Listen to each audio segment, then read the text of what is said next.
Os colaboradores e amigos do Ministério Jimmy Swaggart convidam você a se unir conosco nesta hora de culto e louvor, quando Jimmy Swaggart vai proclamar com ousadia a mensagem do poder de Jesus para mudar vidas. Sometimes gently sing. Atrás de mim, espalhado como um artista apresentaria na tela, o Mar da Galileia. E então a praia, e é sobre isso que eu quero lhe falar. Foi o que aconteceu. Ele apresentou ao mundo alguns dos mais notáveis milagres, ou os mais extraordinários milagres dados à raça humana, realizados pelo Filho de Deus, o Senhor Jesus Cristo, Jesus de Nazaré. Este é o cenário apropriado para todas as coisas que ele fez e todos os milagres que ele realizou. Mais acontecimentos se deram nesta região que estou apontando agora do que noutra. Cegos voltaram a ver, coxos ele fez andar, surdos ouviram e tudo mais. Logo abaixo de mim fica a região que parece ser o lugar em que 5.000 homens foram alimentados, além de mulheres e crianças, mas não sabemos se foi exatamente aqui, mas uma coisa sabemos aconteceu. Logo acima do monte, pode-se ver o topo, eu acho que são sicômoros, e logo atrás de mim fica Cafarnaum, é onde Jesus tinha sua sede. Aqui ele realizou um ministério público que sacudiu e até mudou o mundo para o tempo e a eternidade, o Senhor Jesus Cristo. No monte, você pode ver árvores, pode ver um prédio com uma cúpula ou igreja. É o lugar em que a tradição diz que o Sermão do Monte foi pregado. As beatitudes, bem-aventurados, limpos de coração. Bem-aventurados os que têm fome e sede de justiça. Bem-aventurados os que choram, porque serão consolados. E assim por diante, as maiores palavras que jamais saíram dos lábios de um homem, que também era Deus. Quando você está aqui e olha para esta cena, é o quadro que se vê, é como se Deus, nas eras da eternidade passada, esculpisse esse belo cenário para aquilo que ia acontecer. É idílico, foi feito para aquilo que iria acontecer. Jesus, por estranho que pareça, não gostava de Jerusalém. Ele a visitou diversas vezes. E era evidente porque ele não gostava, porque eles não gostavam dele. A hierarquia religiosa se opunha a ele tremendamente. Até mandavam os escribas, os fariseus de Jerusalém para espioná-lo. Mas gostava deste lugar. Não quer dizer que fosse totalmente aceito aqui, porque os sacerdotes e os escribas e os fariseus em geral o rejeitaram aqui.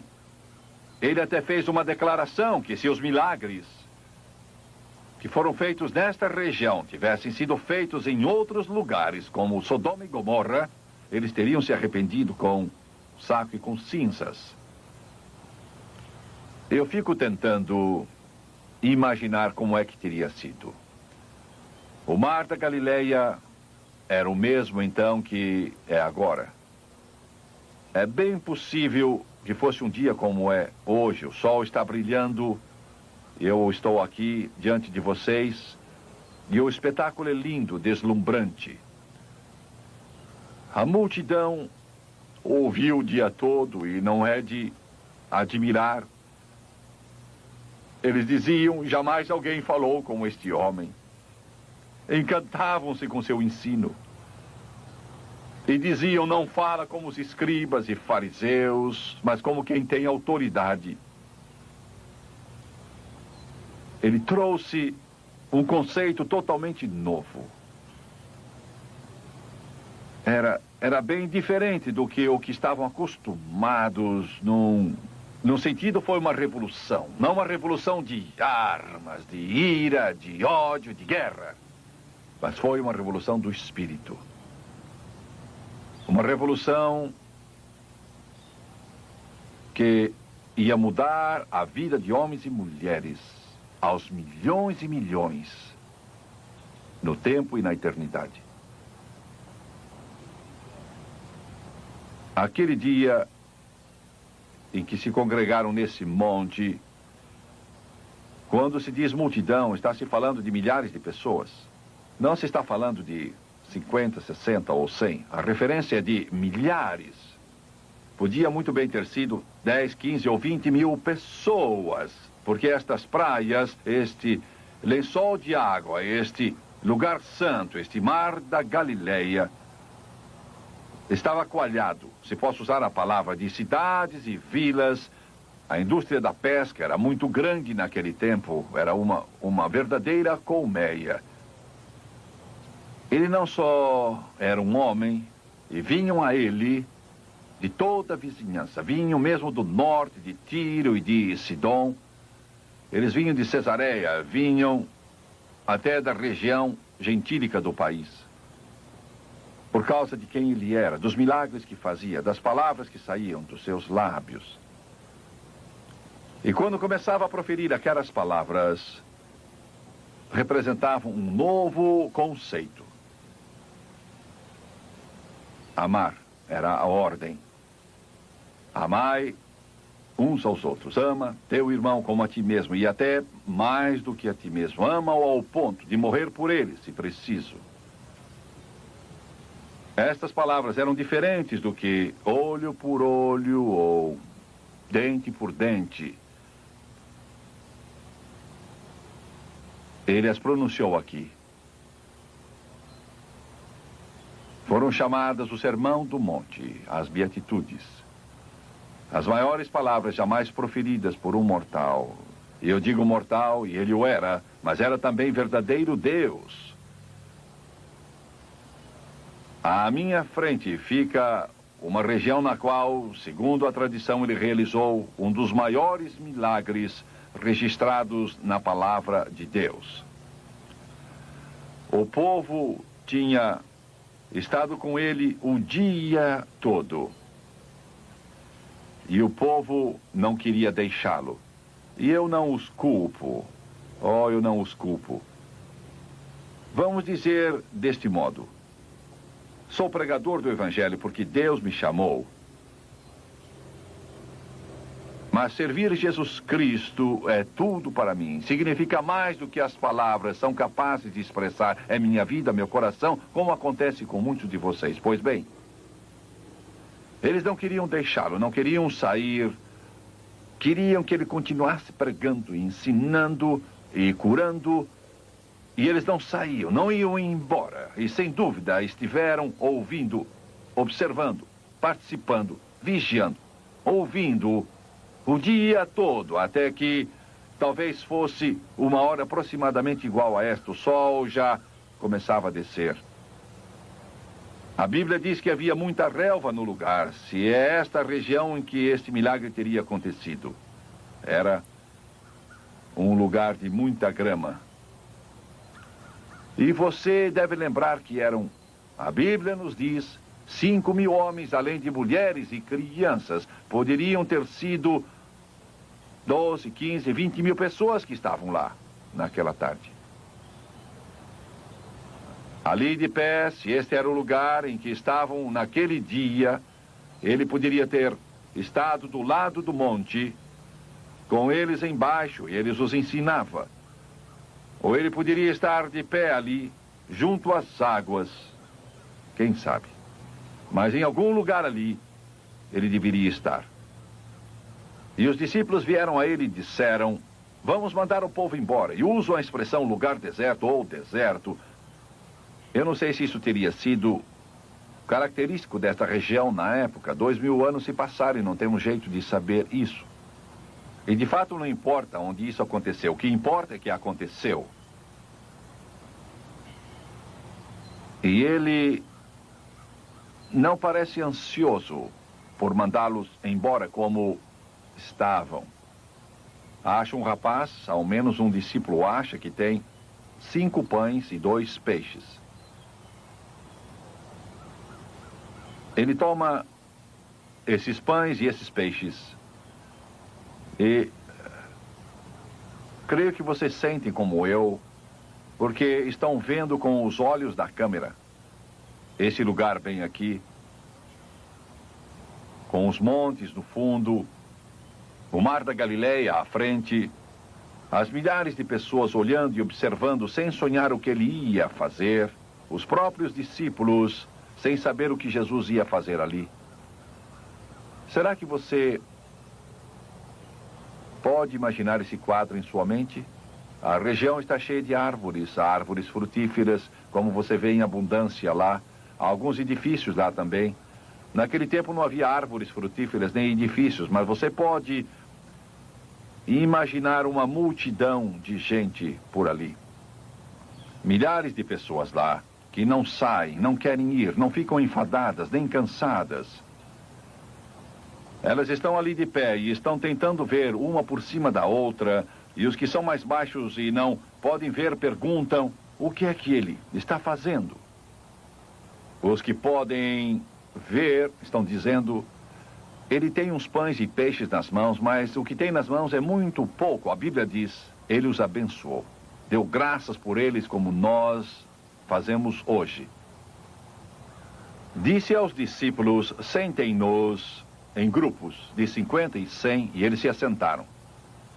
Não era um espetáculo de confusão, com gente empurrando e puxando. Havia ordem neste evento miraculoso que se deu aqui. Aconteceu ali embaixo, talvez. Ao menos sabemos que se deu. E quando diz aos discípulos, comecem a distribuir,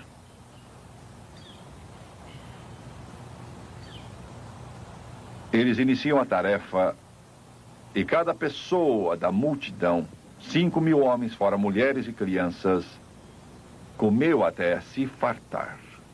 E não houve ninguém que quisesse mais. E eles apanharam, creio que foi 12 cestos cheios de sobras do que tinha sido então multiplicado com os 5 pães e 2 peixes. Pois bem, quero terminar hoje com uma coisa muito preciosa para mim, e deve ser para vocês também, espero que seja para muitos. Quero falar a vocês de uma coisa que, de fato, não aconteceu, entretanto aconteceu. Isso pode parecer uma contradição, mas eu quero dizer de novo, não aconteceu, mas aconteceu. O que quer dizer Jimmy Swaggart? Muito bem. Lá naquele dia memorável, há 2000 anos atrás, quando Jesus Cristo abençoou os pães e peixes, o texto no original diz que quando ele começou a dar aos discípulos, começaram a multiplicar. Eu não posso imaginar, minha mente não pode entender bem o que acontecia.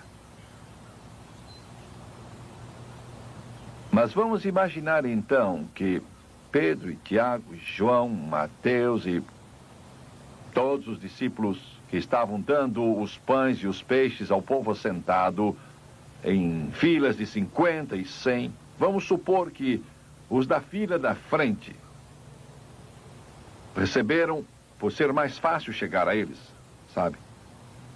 Agora entendam, isso não aconteceu assim, mas há uma lição que eu desejo tirar. Vamos dizer que Pedro, Tiago e João fossem dando aos da fila da frente várias vezes, por ser mais fácil alcançá-los. Não havia problema para eles receberem, estavam perto, os pães e peixes estavam bem perto da fila da frente, por isso continuaram a distribuição. E os que estavam nas outras fileiras, se Jesus estivesse de pé ali, as filas de trás estariam lá, e se ele estivesse junto ao monte, as filas de trás estariam aqui. Mas o fato é que os das outras filas nada receberiam, por não estarem perto dos pães e dos peixes. Não era fácil chegar até eles. Não era fácil porque estavam longe. Não aconteceu assim, graças a Deus. Todos aqueles que tinham vindo das cidades, vilas, ao longo da praia e de outros lugares, que sentaram lá o dia todo, ouviram as mensagens e viram os milagres, todos eles, sem exceção, saíram de lá fartos. Todos eles. O que você está dizendo, pregador? Vou lhes dizer o que penso. Hoje, essa cena está sendo repetida. O que eu estou dizendo pode parecer um tanto estranho, mas está acontecendo.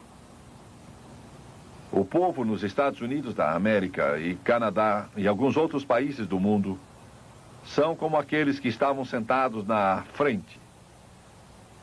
São alimentados vez após vez, repetidamente, e nada de mal, graças a Deus. Deus seja louvado por isso. Mas os das filas de trás não recebem nada.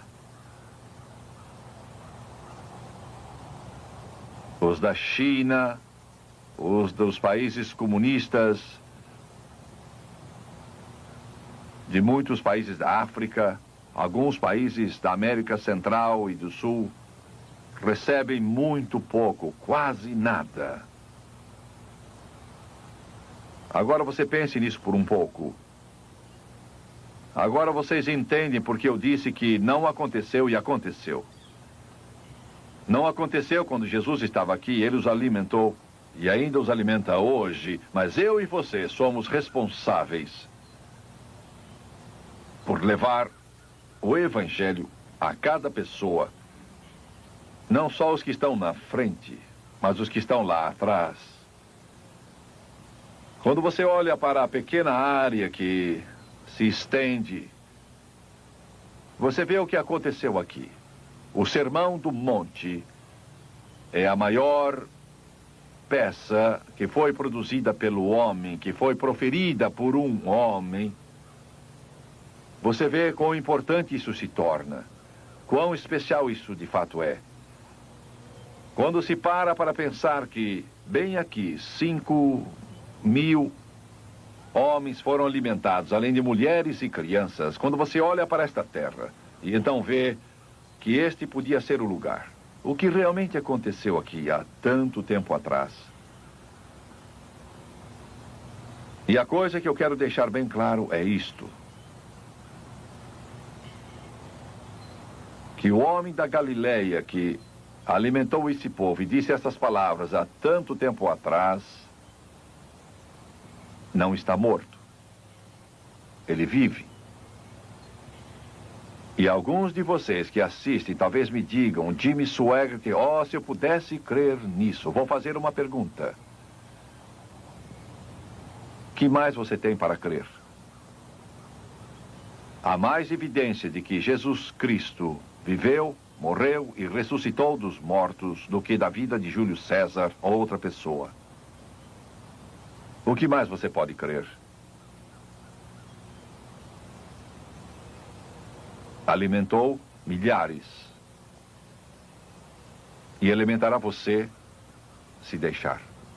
Ele se intitulou o Pão da Vida. Ele falou como nenhum homem jamais falou antes. O Sermão do Monte. Aquelas palavras, elas são vida. Ele disse: a carne para nada aproveita. Minhas palavras são espírito e vida. Foi o que ele disse. É tão bonito que é difícil mesmo descrever isso. Bem-aventurados os pobres de espírito, pois deles é o reino do céu. Bem-aventurados os que choram, pois eles serão consolados. Bem-aventurados os mansos, pois herdarão a terra. Bem-aventurados os que têm fome e sede de justiça, porque eles serão fartos. Felizes os misericordiosos, pois alcançarão misericórdia. Felizes os limpos de coração, pois eles verão a Deus.